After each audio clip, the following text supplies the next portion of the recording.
రామాయ రామభద్రాయ రామచంద్రాయ వేధసే రఘునాథాయ నాథాయ సీతాయ పతయే నమః. బుద్ధిర్బలం యశోధైర్యం నిర్భయత్వమరోగత అజాడ్యం వాక్పటుత్వం చ హనుమత్స్మరణాత్ భవేత్. ఆదికవి అయినటువంటి ఒక వాల్మీకి మహామునికి ప్రణమిల్లుతూ ఈరోజు రామగోపాలపురంలో అత్యంత వైభవపేతంగా హిందూ ధర్మ సమ్మేళనం జరుపుకుంటున్నటువంటి ఒక పెద్దలందరికీ కూడా హృదయపూర్వకమైనటువంటి ఒక నమస్సులు తెలుపుకుంటూ, అదేవిధంగా నాకంటే చిన్నారులుగా ఉన్నటువంటి వాళ్ళందరికీ కూడా హృదయపూర్వకమైనటువంటి ఒక ఆశీస్సులు ఇస్తూ ఒక 3-4 విషయాలు మనం ఆలోచించాల్సిన విషయాలు ఏమన్నా ఉంటే వాటి గురించి ఆలోచిద్దాం. ఈ సంవత్సరానికి 3 విశేషాలు ఉన్నాయి. మొట్టమొదటి విశేషం ఏంటంటే, రాష్ట్రీయ సంక్షక సంఘం ప్రారంభించి 100 సంవత్సరాలైనటువంటి ఒక సందర్భంగా ఈ గత 100 సంవత్సరాలుగా ఏదైతే వాళ్ళు ఒక రకమైనటువంటి ఒక మౌన వ్రతం చేశారో, ఈ దేశం యొక్క ఈ ధర్మం యొక్క పురోభివృద్ధి గురించి పాటుపడినటువంటి ఒక వ్యక్తులు ఈ దేశంలో ఎప్పుడు ఎక్కడ ఏ విధమైనటువంటి ఆపద వచ్చినప్పటికీ కూడా మేము ముందున్నాము, దేశానికి ఆపద వచ్చినా, యుద్ధం వచ్చినా, అగ్ని ప్రమాదం జరిగినా, వరదలు వచ్చినా, ప్రకృతి యొక్క వైపరీత్యాలు ఎక్కడ వచ్చినప్పటికీ కూడా ఆర్ఎస్ఎస్ నెక్కరేసుకున్నటువంటి ఒక వ్యక్తులు ఎవరైతే ఉన్నారో ముందుండి ఈ దేశానికి ఈ ధర్మానికి కావాల్సినటువంటి ఒక సేవలను అందించారు. కాబట్టి ఒక సర్వోదయ నాయకుడు ఉన్నాడు. ఆయన ఏం చెప్పాడంటే, ఆర్ఎస్ఎస్ అంటే రెడీ ఫర్ సెల్ఫ్లెస్ సర్వీస్, అంటే సేవ చేయడానికి సదా సర్వదా సన్నద్ధులై నడుం కట్టి ఉండేటువంటి వ్యక్తులు ఎవరైనా ఉంటే ఈ దేశంలో వాళ్ళు ఆర్ఎస్ఎస్ స్వయం సేవకులు. అయితే ఈ మధ్యలే గణపతి సచ్చిదానంద స్వామీజీ మైసూర్లో ఉంటారు, దత్తపీఠం, వారు కొత్త నిర్వచనం ఇచ్చారు, కొత్త డెఫినేషన్ ఇచ్చారు. ఏం చెప్పారంటే, ఆర్ అంటే రాముడు, ఎస్ అంటే శివుడు, ఇంకో ఎస్ అంటే శక్తి. అంటే రాముణ్ణి కొల్చేవాళ్ళు, శివుణ్ణి కొల్చేవాళ్ళు, శక్తిని ఆరాధించేవాళ్ళు ఎవరైనా ఉంటే వాళ్ళంతా ఆర్ఎస్ఎస్ స్వయం సేవకులు అని చెప్పాడు. అట్లాంటి ఒక ఆర్ఎస్ఎస్ 100 సంవత్సరాలు పూర్తయిన సందర్భంగా పెద్దల దగ్గరికి, తల్లుల దగ్గరికి, అయ్యల దగ్గరికి, అన్నల దగ్గరికి, అక్కల దగ్గరికి వచ్చి ఈ గత 100 సంవత్సరాలుగా వాళ్ళు చేసినటువంటి ఒక పనిని చెబుతూ మీ సహాయాన్ని, మీ సహకారాన్ని రాబోయేటువంటి ఒక 100 సంవత్సరాల లోపల మళ్ళీ మనం ఒకసారి ఈ భారతదేశం ఏదైతే ఉందో పునర్వైభవానికి వెళ్ళాలి. మళ్ళీ ఒకసారి భారతదేశం ఏదైతే ఉందో ప్రపంచానికి మార్గదర్శనం చేసేటువంటి ఒక స్థాయికి వెళ్ళాలి. మళ్ళీ ఈ భారతదేశం ఏదైతే ఉందో ఒక గురు స్థానానికి వెళ్ళాలి. దానికి కావలసినటువంటి ఒక శక్తిని, యుక్తిని ఇవ్వాలని చెప్పేసి సజ్జన శక్తి దగ్గరికి రాష్ట్రీయ సంక్షక సంఘం నడుం కట్టి బయలుదేరింది. మీ అందరికీ అర్థం చేయించే ప్రయత్నం చేస్తోంది. ఏంటా అర్థం చేయించే ప్రయత్నం? మొట్టమొదటి అంశం ఏంటంటే, ఒక నాణానికి ఏ విధంగా అయితే బొమ్మ బొరుసు ఉంటుందో అదేవిధంగా ఆ నాణానికి ఒక పక్క దైవభక్తి, రెండో పక్క దేశభక్తి. రాముడు మనకు దైవమే, కృష్ణుడు మనకు దైవమే, కానీ వాళ్ళు ఇక్కడ పుట్టినటువంటి ఒక జాతీయ మహాపురుషులు. మన యొక్క ఈ నేల మీద నడయాడినటువంటి ఒక రాముడు ఎక్కడ పుట్టాడు? అయోధ్యలో పుట్టాడు. కృష్ణుడు ఎక్కడ పుట్టాడు? మధురలో పుట్టాడు. మరి ఈ సృష్టి స్థితి లయకారంలో 14 భువన భాండాలని కూడా తన గర్భంలో ఉంచుకునేటువంటి వ్యక్తి విష్ణుమూర్తి. మరి ఆ విష్ణుమూర్తిని కన్న కౌసల్య గొప్పదా? సాక్షాత్తు జగదాచార్యుడైనటువంటి యొక్క కృష్ణ పరమాత్మని కన్నటువంటి యొక్క రుక్మిణీదేవి గొప్పతనమా? ఒక్కసారి ఆలోచించండి. ప్రపంచంలో 193 దేశాలుంటే 192 దేశాలు భోగభూములు. కానీ భారతదేశం మాత్రం ఇది కర్మభూమి, ఇది దేవభూమి, ఇది ఉపనిషత్ భూమి, ఇది గీతాచార్యుడు ప్రవచించినటువంటి ఒక భూమి. అందుగురించే దేవతలకి బోరు కొడితే వాళ్ళు వినోదం గురించి ఎక్కడికి వస్తారట తెలుసా? భారతదేశానికి వస్తారట. అందుగురించే దశావతారాలు కూడా ఇక్కడే జరిగాయి. మరి ప్రపంచం ఇంత ఉంది కదండి, మిగతా 192 దేశాల లోపల రాముడు పుట్టాడా? కృష్ణుడు పుట్టాడా? నరసింహస్వామి పుట్టాడా? 12 సంవత్సరాల ప్రాయం కలిగినటువంటి యొక్క ప్రహ్లాదుణ్ణి కాపాడడానికి వచ్చినటువంటి ఒక వ్యక్తి ఎవరు? Instant God Narasimhaswamy. ఏ రూపంలో వచ్చాడు? దేని గురించి వచ్చాడు? మొత్తం కూడా అధర్మం ప్రచరిల్లినప్పుడు ఆయనకి ఎన్ని వరాలు ఉన్నాయి? ఏమా వరాలు? ఆకాశంలో చనిపోవడానికి వీల్లేదు, భూమిలో చనిపోవడానికి వీల్లేదు, మనుషులతో చంపడానికి వీల్లేదు, జంతువులతో చనిపోవడానికి వీల్లేదు, రాత్రి చనిపోవడానికి వీల్లేదు, పగలు చంపుకోవడానికి వీల్లేదు, ఇంటి లోపల చనిపోవడానికి వీల్లేదు, ఇంటి బయట చనిపోవడానికి వీల్లేదు, ఏ రకమైన ఆయుధం కూడా ఉపయోగించొద్దు. మరి ఆయన ఏం చేశాడు? అడిగాడు, నీ హరి ఎక్కడున్నాడని అడిగాడు. ఈ విషయాన్ని మన పిల్లలకు చెప్పాలి. ఎందుకు చెప్పాలి అంటే, ఎడారి మతాల వాళ్ళు ఏం చెప్తారంటే, ఒక ఆయనని దేవదూత అంటారు, ఇంకొక ఆయనని దేవుని పుత్రుడు అంటారు. మరి మనం సాక్షాత్తు దేవుడే ఇక్కడ ఉన్నాడు కదా. అట్లాంటి ఒక ప్రహ్లాదుణ్ణి దేవుడు ఉన్నాడా అని అడిగితే ఏం చెప్పాడు ఆయన?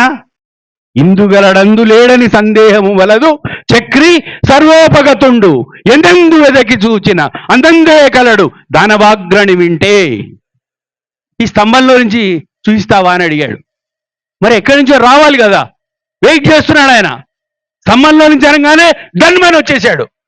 వచ్చి ఏం చేశాడు? ఆ యొక్క హిరణ్యకశిపుడిని తీసుకువెళ్ళి ఇంటి బయట ఇంటి లోపల కాకుండా గడప మీద కూర్చున్నాడు. కూర్చొని ఎక్కడ వేసుకున్నాడు? తన తొడల మీద వేసుకున్నాడు. అంటే ఆకాశంలో కాదు, భూమి మీద కాదు. ఏ ఆకారంలో వచ్చాడు? నరుడు కాదు, జంతువు కాదు, నరసింహ రూపంలో వచ్చాడు. సగం మానవుడు, సగం సింహ రూపం. ఏ విధంగా చీల్చి చెందాడు? తన యొక్క నఖాలతోటి, తన యొక్క గోళ్లతోటి తన యొక్క పొట్టని చీల్చి చెండాడాడు. దాన్ని ఆదర్శంగా తీసుకొని ఒక శివాజీ మహారాజ్ అఫ్జల్ ఖాన్ వధ చేయడానికి వస్తే తన పులిగోళ్లతో అఫ్జల్ ఖాన్ని చీల్చి చెండాడాడు శివాజీ మహారాజ్. అట్లాంటి ఒక పులిగోర్లను తీసుకెళ్లి బ్రిటిష్ వాడు, ఆంగ్లేయుడు వాళ్ళ మ్యూజియంలో పెట్టుకుంటే ఈ మధ్యలో వాటిని తీసుకొచ్చారు. ఎందుకు చెప్తున్నాను ఈ అంశం అంటే, 396 సంవత్సరాల క్రితం జరిగినటువంటి ఒక చిన్న సంఘటన చెప్తాను నేను.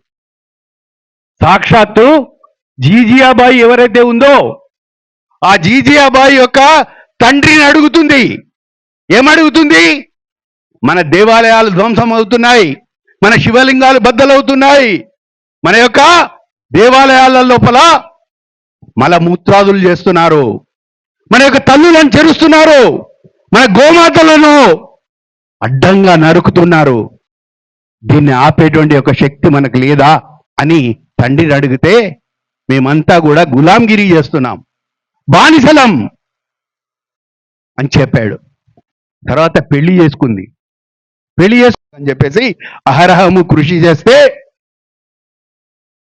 ఈరోజు శివాజీ మహారాజ్ అగర్ నహీ హోతే సబ్కో సున్నత్ హోతే, ఈ దేశం లోపల హిందూ అనేటువంటి వాడు మిగలకుండా ఉండేటువంటి వాడు మనందరికీ తెలుసు మొన్న పహల్గాంలో ఏం జరిగిందో. ప్యాంట్లను తిప్పి జిప్పులను తీసి చంపారే, ఆ విధంగా అప్పుడు కూడా జరిగింది. అట్లాంటి యొక్క మహానుభావుడి యొక్క జయంతి ఉత్సవాలు 400 సంవత్సరాలకు సంబంధించినటువంటి జయంతి ఉత్సవాలు త్వరలో రాబోతున్నాయి. 4 సంవత్సరాల తర్వాత మొన్ననే 396వ జయంతి జరిగింది. ఎందుకు చెప్తున్నాను ఈ విషయం? మన పిల్లలకి ఒక ప్రహ్లాదుడి గురించి, ఒక శివాజీ మహారాజ్ గురించి, ఒక రాణా ప్రతాప్ గురించి, ఒక ధ్రువుడి గురించి, ఒక మార్కండేయుడి గురించి, ఒక అరుంధతి గురించి, ఒక సీత గురించి, ఒక సావిత్రి గురించి, ఒక ద్రౌపది గురించి చెబుతున్నామా? దురదృష్టవశాత్తు ఆంగ్ల భాష మీద నాకు ఎట్లాంటి యొక్క ద్వేషం లేదండి. కానీ 26 అక్షరాల భాష గొప్పదా, 56 అక్షరాల భాష గొప్పదా? ఒక్కసారి ఆలోచించండి. మరి మన పిల్లల్ని ఎక్కడికి పంపిస్తున్నాం? ఇంగ్లీష్ మీడియం స్కూల్స్కు పంపిస్తున్నాం. ఇంగ్లీష్ మీడియం స్కూల్కి వెళ్ళి ఏం చదువుకుంటున్నాడు వాడు? ఏ ఫర్ యాస్ గాడిద, జెడ్ ఫర్ జీబ్రా కంచర గాడిద. గాడిద నుంచి కంచరగాడి చదివినోడు అడ్డగాడి తయారు కాకపోతే వాడికి అమ్మ తెలుస్తుందా, ఆవు తెలుస్తుందా? అమ్మ ఆవు గురించి చెప్పేటువంటి ఒక సంస్కృతిని మన ఇళ్లలో మనం బోధిస్తున్నామా? మన తల్లి ఎంత గొప్పదంటే పైనుండేటువంటి ఒక చంద్రుడిని చూపెట్టి చందమామ అంటుంది. అంటే చంద్రుడితో తన బంధుత్వం కలుపుకుంటుంది. నా అన్న, నా తమ్ముడు అని సగర్వంగా చెప్తుందే నా తల్లి గోరు ముద్దలు తినిపించేటప్పుడు. అదేవిధంగా పొద్దున్న లేవగానే నింగిన ఉండేటువంటి యొక్క తారకలు, ఆ చుక్కలన్నీ తీసుకొచ్చి ఇంటి ముందట కళ్ళాపు జల్లి ముగ్గులేసి వాటిని కలుపుతూ, ఏదైతే బియ్యం పిండితో ముగ్గులు పెట్టేవాళ్ళు ఇంతకుముందు, దేని గురించి? పిచ్చుకలు వచ్చి తినేటి. అంటే ఈ సకల సృష్టి లోపల ఉండేటువంటి యొక్క ప్రతి ప్రాణి కూడా సుఖంగా ఉండాలనేటువంటిది భారతీయుల యొక్క జీవన విధానం. అందుగురించే ఆ తల్లి ఏం చేసేది? కడప కడిగేది, పసుపు రాసేది. పసుపు రాస్తే యాంటీబయాటిక్, లోపలికి సూక్ష్మ క్రిములు రావు. అదేవిధంగా ఇంటి లోపల చక్కగా అందరం కలిసి భోజనం చేసేవాళ్ళం, మంగళార్తులు పాడేవాళ్ళు. ఇవాళ డీజే సంస్కృతి వచ్చిన తర్వాత బతుకమ్మ సంస్కృతి లోపల కూడా బతుకమ్మ పాటలు మనం పాడేటువంటి శక్తి లేదు మనకి. డీజే పెడితే ఎవరో ఒక ఆవిడ పాడితే మనం ఇక్కడ ఎగురుతాం. ఎగరడం కూడా ఎట్లా ఎగురుతాం? ఇంతకుముందు చిన్నపిల్లలు చక్కగా డాన్స్ చేశారు, నృత్యం చేశారు. భారతదేశానికి సంబంధించినటువంటి ఒక చతుషష్ఠి కళలు, 64 కళలు ఉన్నాయి మనకి. ఒక కూచిపూడి, ఒక భరతనాట్యం, జానపద గేయాలు, సంగీతం, సాహిత్యం. మన ఊర్లలో గొల్లసుద్దులు చెప్పేవాళ్ళు, హరికథలు చెప్పేవాళ్ళు, చెక్క భజనలు చెప్పేవాళ్ళు. ఇవన్నీ మన పిల్లలకు అందిస్తున్నామా? ఏం చెప్తున్నాం పిల్లలకి? చెవు కేక, ఇదే కదా. లేకపోతే బుల్లెట్ బండి, ఇంకేదో, లేకపోతే నల్ల కలద్దాలు పెట్టాలా, లుంగి డాన్సులు చేయించాలి వాళ్ళతో. ఇదేనా మనం నేర్పేటువంటి సంస్కృతి? కాబట్టి మన పిల్లలకి మన సభ్యత, మన సంస్కృతి, మన నాగరికత, మన జీవన విధానం మన తాతల తండ్రులు మనకు అందించారు. మనం వాటిని రాబోయేటువంటి ఒక తరానికి అందించాల్సినటువంటి ఒక బాధ్యత, ఆ గురుతరమైనటువంటి బాధ్యత మన భుజస్కంధాల మీద ఉంది. అప్పుడే మళ్ళీ ఈ భారతదేశం ఏదైతే ఉందో విశ్వ గురువుగా మారుతుంది. ఆ మారే క్రమంలో మిమ్మల్ని అందరినీ అర్థించడానికి ఇక్కడికి వచ్చాం. నేను ఎక్కువసేపు ఏమి విశ్లేషించను, 3 విషయాలు చెప్పి ముగిస్తా. మొట్టమొదటి విషయం ఏంటంటే, మన పిల్లలు ఇంటికి రాగానే మనల్ని ఏమని పిలుస్తున్నారండి? మమ్మీ అని పిలుస్తున్నారు. డిక్షనరీ తీయండి, ఒకసారి చూడండి. మమ్మీ అంటే చచ్చిపోయిన శవం, కుళ్ళిపోయిన శవం. వందల వేల సంవత్సరాలుగా ఈజిప్టులో పిరమిడ్లలో ఉన్నటువంటి యొక్క శవాలని మమ్మీలు అంటారు. సజీవంగా ఉన్నటువంటి తల్లిని, లక్ష్మీ సౌభాగ్యవతి అయినటువంటి తల్లిని పట్టుకొని మమ్మీ అనడం అనేటువంటిది శ్రేయస్కరమేనా? ఒక్కసారి మన పిల్లలకి అమ్మా మీరందరూ ఒకసారి ఆలోచించండి. ఒక లేగదూడ ఏమని పిలుస్తుంది? అంబా అని పిలుస్తుంది. మరి అదే విధంగా ఈ పిల్లవాడు కూడా ఏమని పిలవాలా? అమ్మా అని పిలవాలా? మీరు ఎప్పుడైనా అబ్జర్వ్ చేయండి. పిల్లవాడు కింద పడితే అమ్మ అంటాడా మమ్మీ అంటాడా ఒకసారి చూడండి. అమ్మానే అంటాడు. అంటే వాడికి సహజంగా వాడి జీవనం లోపల ప్రతి సెల్లో ప్రతి కణం లోపల కూడా మాతృభాష ఉంది. అదేవిధంగా మనం కళలు కంటాం. కళలు ఏ భాషలో కంటాం? ఇంగ్లీష్ భాషలో కంటామా? హిందీ భాషలో కంటామా? కళలు ఏ భాషలో వస్తాయి? మాతృభాషలో వస్తాయి. కాబట్టి మన మాతృభాషని మన పిల్లలకి కనుక నేర్పించినట్టయితే స్కూళ్ళల్లో వాళ్ళు ఎట్లాగూ నేర్పియ్యరు, పాఠశాలల్లో వాళ్ళు ఎట్లాగూ నేర్పియ్యరు. ఇప్పుడు నాలాంటి వాడు నా ఘర్కా నా ఘాట్కా, నాకు హిందీ సరిగ్గా రాదు, ఇంగ్లీష్ అసలే రాదు, తెలుగు అంతంతే. 10 పదాలు తెలుగు పదాలు మాట్లాడితే దాంట్లో ఒక ఇంగ్లీష్ పదం ఉంటుంది. నా ఘర్కా నా ఘాట్కా. అట్లా కాకుండా ఈ దేశం యొక్క గొప్పతనాన్ని, ఈ దేశం యొక్క సంస్కృతిని, ఈ దేశం యొక్క ధర్మాన్ని మన పిల్లలకు కనుక అందిస్తే, ఇప్పుడు ఆ సారు మొత్తం తిరుగుతున్నాడట. దేని గురించి తిరుగుతున్నారు సార్ అని అడిగితే పిల్లలకి నేను మన హనుమాన్ చాలీసా నేర్పిస్తా అండి అని అన్నాడు. అట్లాంటి వాళ్ళు చాలా మంది ఉన్నారు. మన పిల్లలకి హనుమాన్ చాలీసా నేర్పియాల్సిందే. ఎందుకు? భూత పిశాచ నికటనహి ఆవయి. ఎవరైనా హనుమంతుడు అంటే సాక్షాత్తు కురుక్షేత్ర సంగ్రామంలో కృష్ణ పరమాత్మ ఉన్నప్పటికీ కూడా ధర్మాన్ని కాపాడడానికి ఏదైతే జయకేతనం ఎగరబోయిందో ఆ కాషాయ ధ్వజం మీద ఎవరున్నారు? ఆంజనేయ స్వామి ఉన్నాడు. అట్లాంటి యొక్క ఆంజనేయ స్వామి యొక్క హనుమాన్ చాలీసాని మన పిల్లలకి అందించాల్సిన అవసరం ఉందా లేదా? ఒకసారి నేను గట్టిగా జై శ్రీరామ్ అంటే మీరందరూ జై జై శ్రీరామ్ అనాలి. గట్టిగా అనాలి, హృదయపూర్వకంగా అనాలి, మనఃపూర్వకంగా అనాలి, నడుము నిటారు పెట్టి అనాలి. ఎందుకంటే హనుమంతుడు అనేటువంటి వ్యక్తి ఎత్ర ఎత్ర రఘునాథ కీర్తనం తత్ర కృత మస్తకాంజలిం బాష్పవారి పరిపూర్ణలోచనం మారుతిం నమత రాక్షసాంతకం. ఎక్కడైతే రాముడి యొక్క కీర్తన జరుగుతుందో, ఎక్కడైతే రాముడి యొక్క భజన జరుగుతుందో, ఎక్కడైతే రాముడి గురించి మాట్లాడుకుంటారో అక్కడికి వచ్చి నేను నతమస్తకంగా ఉంటానని చెప్పాడు. వాళ్ళ యొక్క హృదయాలలో చూరగొంటానని చెప్పాడు. అట్లాంటి యొక్క హనుమంతులు వచ్చి మన దగ్గర కూర్చొని ఉన్నారు ఇక్కడ. జై శ్రీరామ్, జై శ్రీరామ్, జై శ్రీరామ్. ముఖ్యంగా ఇంగ్లీష్ మీడియం స్కూల్కి వెళ్ళి అడిగితే ఆ పిల్లలు ఏం చెప్తారు తెలుసా? హనుమంతుడు ఆంజనేయ స్వామి అంటే వాళ్ళకి తెలియదు. మంకీ గాడ్, కోతిలాగా ఉంటాడు కాబట్టి మంకీ గాడ్. మరి గణేశుడి గురించి చెప్తే ఎలిఫెంట్ గాడ్, ఎందుకంటే ఏనుముఖం ఉంది కాబట్టి.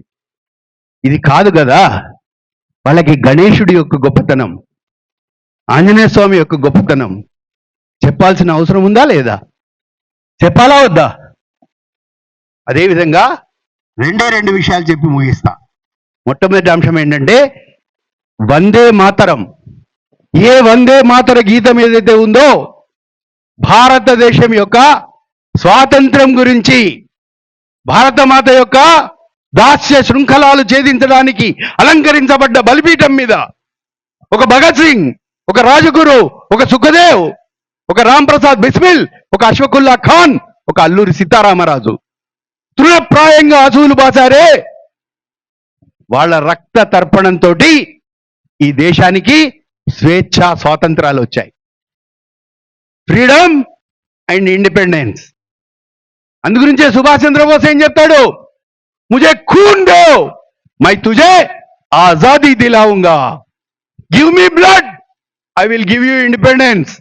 మీ రక్తం ధారపోయండి, మీకు నేను స్వేచ్ఛ స్వాతంత్రాలు ప్రసాదిస్తా అన్నాడు సుభాష్ చంద్రబోస్. స్వేచ్ఛ స్వాతంత్రాలు ఒకటి ఇస్తే తీసుకునేది కాదు.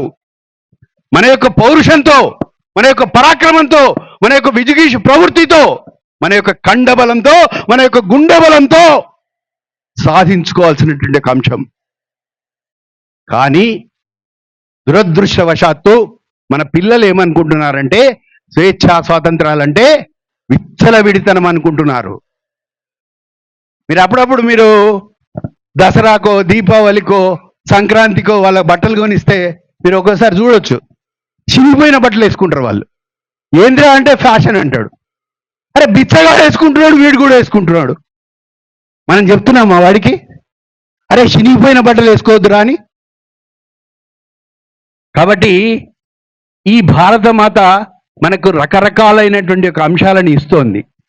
ఆ విషయాన్ని పిల్లలకు చెప్పాలి. పిల్లలకు చెప్తే వాళ్ళకి ఈ భారతమాత పట్ల కూడా గౌరవం పెరుగుతుంది, భక్తి పెరుగుతుంది. ఏంటది? ఇప్పుడు మనం జీవించి ఉన్నామంటే శ్వాస తీసుకుంటున్నాం, ఊపిరి తీసుకుంటున్నాం, ఆక్సిజన్ పీలుస్తున్నాం, కార్బన్ డైఆక్సైడ్ వదిలేస్తున్నాం. ఈ ఆక్సిజన్ ఎవరిస్తారు? ఈ చెట్టు ఇస్తుంది, ఈ వేప చెట్టు ఇస్తుంది. ఈ వేప చెట్టు ఎక్కడుంది? భూమి మీద ఉందా లేదా? ఆమె మరి భారతమాత. మరి ఇప్పుడు మనకు శ్వాస ఇచ్చేది ఎవరు? శ్వాస ఇచ్చేది ఎవరు? ఊపిరి ఇచ్చేది ఎవరు? చెట్టు ఎక్కడుంది? భూమిలో. కాబట్టి ఆవిడ భారతమాత. మనకు దాహం వేస్తే దప్పి నీళ్లు తాగుతాం. ఈ నీళ్ళు ఎక్కడుంటాయి? చెరువులో ఉంటాయి, నదులలో ఉంటాయి. అవి ఎక్కడుంటాయి? భూమిలోనే ఉంటాయి.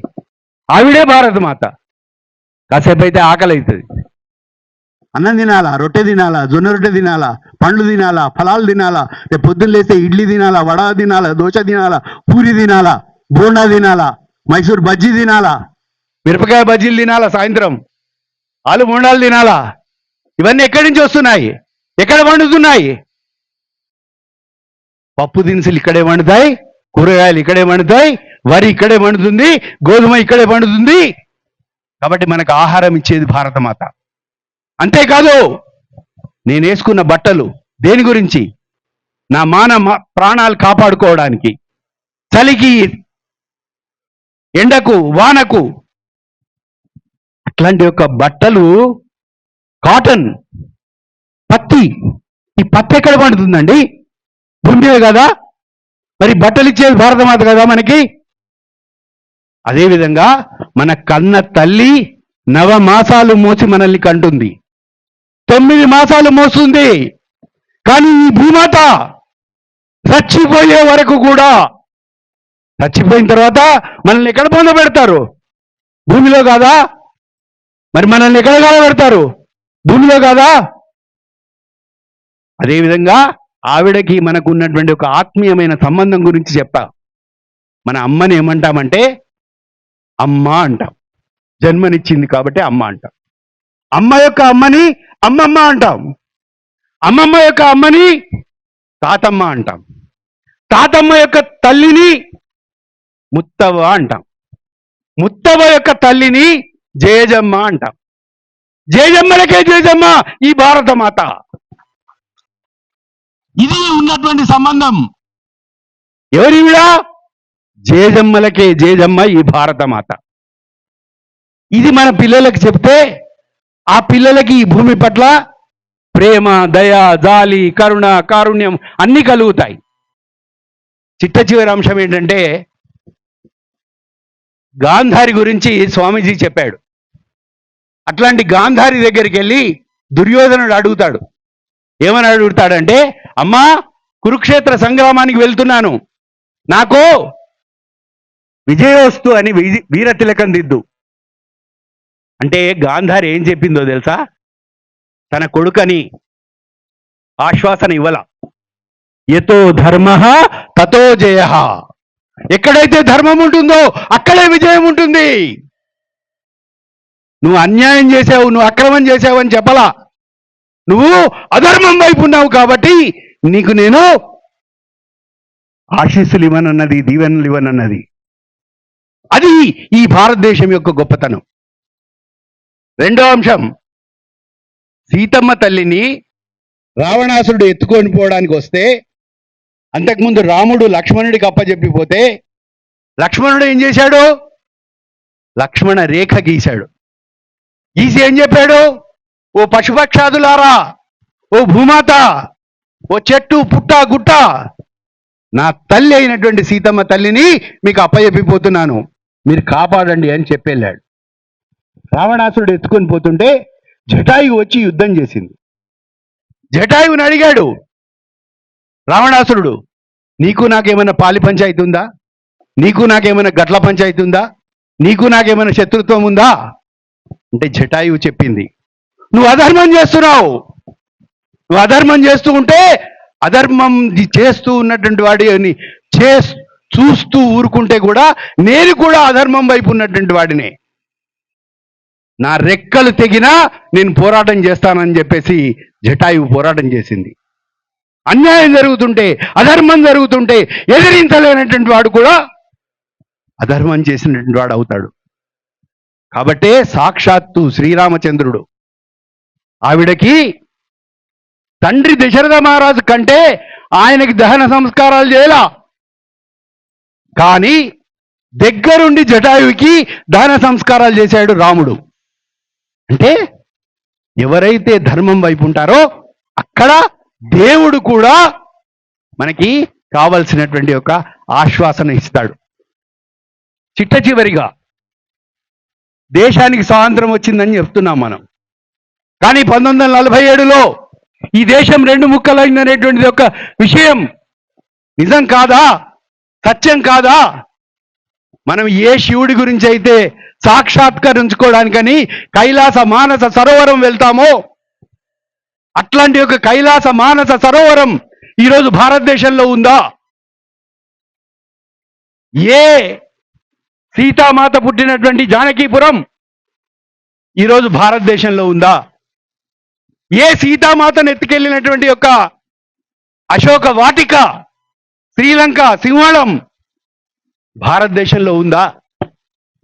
ఏ భారతమాత యొక్క దాస్య శృంఖలాలు ఛేదించడానికి తృణప్రాయంగా అసూలు బాసినటువంటి ఒక భగత్ సింగ్ ఉరికమ్మం ఎక్కాడే నూనూగు మీసాల నవ యువకుడు, మరి అట్లాంటి యొక్క భగత్ సింగ్ ని దహనం చేసినటువంటి ఒక రావి నది తీరం భారతదేశంలో ఉందా?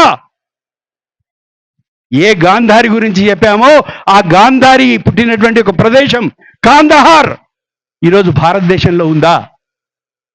రాముడు సీతకు పుట్టినటువంటి ఒక లవుడు పరిపాలించినటువంటి ఒక లాహోర్ ఈరోజు భారతదేశంలో ఉందా? స్వాతంత్రము నా జన్మ హక్కని నినదించినటువంటి యొక్క Lokmanya Balgangadhar Tilak freedom is my birthright అని చెప్పాడే, ఆయనను తీసుకెళ్లి మాండలే జైల్లో పెట్టారే. బ్రహ్మదేశం, బర్మా, మయన్మార్ ఈరోజు భారతదేశంలో ఉందా? అదేవిధంగా ఏ సుభాష్ చంద్రబోస్ అయితే నేషనల్ ఇండియన్ ఆర్మీ స్థాపించి భారతదేశంలో ఉన్నటువంటి ఒక రంగుని లిబరేట్ చేసి రేడియోని, ఇండియన్ రేడియోని స్థాపించాడే, ఇండియన్ కరెన్సీని స్థాపించాడే, ఇండియాకు సంబంధించినటువంటి ఒక ప్రభుత్వాన్ని, సర్వసత్తాకమైనటువంటి ఒక ప్రభుత్వాన్ని, సర్వసత్తాకమైనటువంటి ఒక జాతీయ గీతాన్ని, సర్వసత్తాకమైనటువంటి ఒక జాతీయ జెండాని ఆవిష్కరించినటువంటి ఒక రంగూన్ ఈరోజు భారతదేశంలో ఉందా? ఎందుకు చెప్తున్నాను ఈ అంశాలంటే మనం మర్చిపోయాం. మన ఇళ్ళ దగ్గర 2 ఇంచులు ఇటు జరిగితే 2 ఇంచులు అటు జరిగితే గడ్డపారలు లేస్తాయి, పారలు లేస్తాయి, గొడ్డలు లేస్తాయి, తలలు నరుక్కుంటాం. తల్లిని చూడం, తండ్రిని చూడం, అన్నని చూడం, వదినని చూడం, తమ్ముడని చూడం, మరదలని చూడం. 2 ఇంచుల భూమి గురించి, గట్ల పంచాయతీ గురించి రక్తాలు కారుకుంటాం. మరి భారత మాత ఏం చేసిందండి? ఆవిడ అడుగుతోంది, నన్ను ఎందుకు ఖండించారు? నా భూభాగం ఎక్కడుంది? రాబోయేటువంటి ఒక తరానికి అందించాల్సిన అవసరం ఉంది. ఈరోజు మనకు చేత కాకపోవచ్చు, మనం తెలియదక్కువ వాళ్ళం కావచ్చు, మనం దద్దమ్మలం కావచ్చు. రాబోయేటువంటి యొక్క నీ కొడుకు, నీ మనుమడు, నీ మునిమనువడు వాడి యొక్క పరాక్రమంతో, వాడి యొక్క పౌరుషంతో వాడికి ముందు తెలియాలి కదా, ఈ భూభాగం నీది, ఇక్కడి వరకు నీ గట్టుండే. చెప్తున్నామా? దయచేసి రాష్ట్రీయ సంఘం ఏదైతే ఉందో 100 సంవత్సరాలుగా ఈ కృషి చేసింది. 32 సంస్థలు, ఒక సరస్వతి శిశు మందిర్, ఒక విశ్వ హిందూ పరిషత్, ఒక బజరంగ దళ్, ఒక భారతీయ మజ్దూర్ సంఘ్, ఒక భారతీయ కిసాన్ సంఘ్, ప్రజ్ఞా భారతి, ఆరోగ్య భారతి, సేవా భారతి, ప్రజ్ఞా భారతి, ఇట్లా ఎన్నో సంస్థలను పెట్టి 32 సంస్థలతోటి దేశంలోనే కాదు ప్రపంచం లోపల కూడా, ప్రపంచం మొత్తం కూడా కలరా వ్యాధితో, అంటే మన అందరికీ తెలుసు కదా, మొన్న ఒక వ్యాధి వచ్చింది కదా, కంటికి కనబడనటువంటి సూక్ష్మ జీవి మనల్ని అతలాకుతలం చేసింది కదా. అట్లాంటిప్పుడు అమెరికా వాడు 5,000 వ్యాక్సిన్ అమ్ముకుంటే భారతదేశం వాళ్ళందరికీ కూడా ఫ్రీగా సప్లై చేసింది. అంటే త్యాగం మన యొక్క నరాన ఉంది, మన కణాన ఉంది. అట్లాంటి యొక్క భారతదేశం యొక్క పునర్వైభవ స్థితి గురించి కేవలం సంఘము, సంఘ పరివారే కాదు, బృహత్ పరివార్, ఒక ఆర్య సమాజము, ఒక రామకృష్ణ మిషన్, ఒక చిన్మయ మిషన్, ఒక వివేకానంద కేంద్ర, రకరకాలైనటువంటి ఒక సంస్థలు, 120 ప్రకల్పాలు నడుస్తున్నాయండి. కన్యాకుమారిలో వివేకానంద కేంద్ర, శ్రీశైలం వెళ్తే శివాజీ స్ఫూర్తి కేంద్రం, ఇట్లా ఎన్నో రకాలైనటువంటి సంస్థలు పనిచేస్తున్నాయి. మీ అందరినీ కూడా అట్లాంటి సంస్థలకి ప్రోత్సాహం ఇచ్చి మీ శక్తిని, యుక్తిని, మీ తెలివితేటల్ని, మీ సంపాదనని కొంత కాకపోతే కొంత ఇచ్చి దానిని బలోపేతం కనుక చేసినట్టయితే ఈ రాష్ట్రీయ స్వయంసేవక సంఘం రాబోయే రోజులలో విశ్వమానవ కళ్యాణం గురించి, విశ్వమానవ సౌభ్రాతృత్వం గురించి, విశ్వశాంతి గురించి పనిచేయబోతోంది. రాబోయే 11 సంవత్సరాలు, 2026 నుంచి 2047, ఇది ఈ దేశానికి చాలా ముఖ్యమైనటువంటి ఒక పీరియడ్ ఇది, ఈ 11 సంవత్సరాలు. కాబట్టి మిమ్మల్ని అందరినీ చైతన్యవంతం చేయడానికి, మీ సహాయాన్ని అర్థించడానికి, సజ్జన శక్తిని మేల్కొల్పడానికి, wake up Bharat to awaken the world. భారతదేశం కనుక మేల్కొంటే ప్రపంచానికి కావలసినటువంటి ఒక సుభిక్షమైనటువంటి ఒక సమృద్ధి కలిగినటువంటి ఒక ప్రపంచం సుస్థిర శాంతితో నెలకొంటుందని ఒక దయానందుడు చెప్పాడు, ఒక అరవిందుడు చెప్పాడు, ఒక వివేకానందుడు చెప్పాడు. అట్లాంటి యొక్క దయానంద, అరవింద, వివేకానందుల యొక్క బాటలో నడిచేటువంటి సంస్థే రాష్ట్రీయ స్వయంసేవక సంఘం. వాళ్ళ కళలను సాకారం చేసుకోవడానికి, అఖండ భారత నిర్మాణానికి అహరాము కృషి చేస్తున్నటువంటి సంస్థ రాష్ట్రీయ స్వయంసేవక సంఘం. అదేవిధంగా మా సోదరి చెప్పింది, సేవికా సమితి రాష్ట్రీయ స్వయంసేవక సంఘం లాగానే ఆడవాళ్ళకు సంబంధించినటువంటి ఒక సంస్థ. అట్లాంటి సంస్థలకి మీ చేయూత, మీ సహకారం ఇస్తారని కోరుకుంటూ, చిట్ట చివరిగా మనం ఒకసారి భారతమాతకి జయకారం చెప్దాం, కానీ హృదయపూర్వకంగా చెప్దాం. ఇంతకుముందు అంటే మనకు తెలియదు, కానీ మనకు ఊపిరిచ్చే భారతమాతకి, మనకు దప్పిక తీర్చే భారతమాతకి, మనకు ఆహారం ఇచ్చే భారతమాతకి, మనల్ని పుట్టినప్పటి నుంచి చచ్చిపోయేదానికి మోస్తున్న భారతమాతకి హృదయపూర్వకంగా చెప్దాం, మనఃపూర్వకంగా చెప్దాం. చెప్దామండి. నడుము నిటారుగా పెట్టండి, పిడికిలు బిగించండి. వందే. తప్పగా ఉందండి. రామ్ గోపాల్పురంలో ఏం జరుగుతుందో నక్కలపల్లి వాళ్ళకు కూడా తెలియాలి, రంగశాయిపేటకి వినపడాలి. ఎందుకంటే రేపు రాబోయేదే హనుమాన్ జయంతి. మరి ఆ హనుమంతుడు మనల్ని ఆవహించాలా వద్దా? వందే వందే వందే మత్తరం మత్తరం మత్తరం మత్తరం మత్తరం మత్తరం. జై జై మాతా, జై జై మాతా, జై జై మాతా. बोलो बोलो भारत माता की, बोलो बोलो भारत माता की, बोलो बोलो भारत माता की. जय हिंद, जय भारत.